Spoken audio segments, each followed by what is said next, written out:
ಮಂಚಿಕೋಳ್ನಾಡು ಕನಕಗಿರಿ ಶ್ರೀ ಗೋಪಾಲಕೃಷ್ಣ ಸೇವಾ ವಿಶ್ವಸ್ತ ಮಂಡಳಿಯ ವತಿಯಿಂದ ನಿರ್ಮಾಣಗೊಂಡ ಶ್ರೀ ಕನಕಸಭಾ ಮಂಟಪದ ಉದ್ಘಾಟನಾ ಸಮಾರಂಭವು ಅಕ್ಟೋಬರ್ 21ರಂದು ಹಾಗೂ 22ರಂದು ನಡೆಯಲಿದೆ ಎಂದು ಮಂಡಳಿಯ ಸಂಚಾಲಕ ಕೆಯೂರು ನಾರಾಯಣ ಭಟ್ ಹೇಳಿದ್ದಾರೆ. ಅವರು ಬಿಸಿ ರೋಡ್ನಲ್ಲಿ ನಡೆದ ಸುದ್ದಿಗೋಷ್ಠಿಯಲ್ಲಿ ಮಾತನಾಡಿ, ಕಾರ್ಯಕ್ರಮದಲ್ಲಿ ಅಕ್ಟೋಬರ್ 21ರಂದು ಸಂಜೆ ಸಾಮೂಹಿಕ ಪ್ರಾರ್ಥನೆ, ವಾಸ್ತುಪೂಜೆ, ಹೋಮ ನಡೆಯಲಿದೆ. ಅಕ್ಟೋಬರ್ 22ರಂದು ಅರ್ಧ ಏಕ ಭಜನೆ ನಡೆಯಲಿದ್ದು, ದೈವನರ್ತಕ ವೆಂಕಪ್ಪ ಪಂಡಿತ್ ಪಾಣಾಜಿ ಕೋಡಿಯವರು ದೀಪ ಬೆಳಗಿಸಲಿದ್ದಾರೆ. ಬಳಿಕ ಮಹಾಗಣಪತಿ ಹವನ, ಸಂಜೆ ಶ್ರೀ ದುರ್ಗಾ ನಮಸ್ಕಾರ ಪೂಜೆ, ಭಜನಾ ಮಂಗಲೋತ್ಸವ, ಮಂಗಳಾರತಿ, ಪ್ರಸಾದ ವಿತರಣೆ, ಬೋಳಂತೂರು ಮಂಚಿ ವಸುಧಾರ ಸಾಂಸ್ಕೃತಿಕ ಕಲಾ ಸಂಘದಿಂದ ನೃತ್ಯ ವೈಭವ ಪ್ರದರ್ಶನಗೊಳ್ಳಲಿದೆ. ರಾತ್ರಿ 7:30ಕ್ಕೆ ಧಾರ್ಮಿಕ ಸಭೆಯಲ್ಲಿ ಎಡನೀರು ಮಠದ ಶ್ರೀ ಸಚ್ಚಿದಾನಂದ ಭಾರತಿ ಮಹಾಸ್ವಾಮಿಗಳು ಆಶೀರ್ವಚನ ನೀಡಲಿದ್ದು, ಶಾಸಕ ರಾಜೇಶ್ ನಾಯ್ಕ ಉಳಿಪಾಡಿ ಗುತ್ತು ಅಧ್ಯಕ್ಷತೆ ವಹಿಸಲಿದ್ದಾರೆ. ಯಶಸ್ವಿ ಆಗಲಿ ಎಂದು ನಾನು ಹಾರೈಸಿ ನನ್ನ ಮಾತುಗಳನ್ನು ಮುಗಿಸ್ತಾ ಇದ್ದೇನೆ. ನಮಸ್ಕಾರ.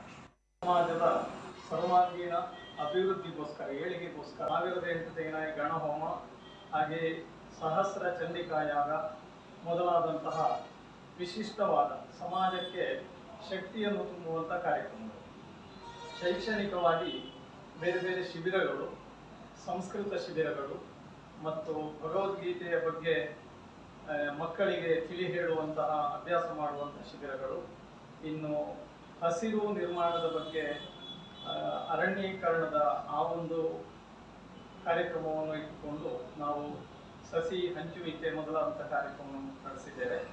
ಅನೇಕ ರೀತಿಯಲ್ಲಿ ಶ್ರಮದಾನವನ್ನು ಮಾಡಿದ್ದಂತೂ